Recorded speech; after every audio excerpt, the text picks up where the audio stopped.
This is the Crybaby CBM535AR miniature wah pedal. How big is it compared to some of these other things you have down here? Well, this is a Boss Expression pedal, which is a full-size pedal. It's about half the size of that. Wow, and let's see, put it next to this pedal right here.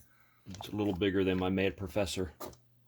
Wow. But almost the same footprint. So what do we got here? So basically your standard wah with a couple cool things that I really like.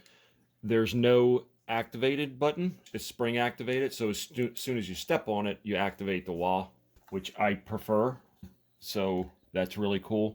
There aren't too many wah pedals that I found that functionality on. Instrument in and out, and there's a volume control, a range control for the wah. That's where the instrument goes, and then out to the amplifier.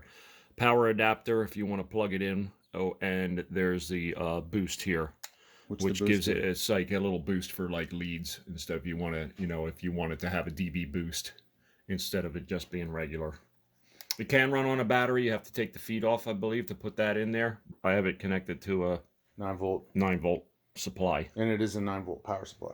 It is a 9-volt power supply, yes. Okay. It's a Crybaby. It's an actual Crybaby wah pedal, but it's the CBM, I think the M stands for Mini, 535AR. Made by Jim Dunlop. Dunlop, yep. The original Crybaby manufacturer, I believe.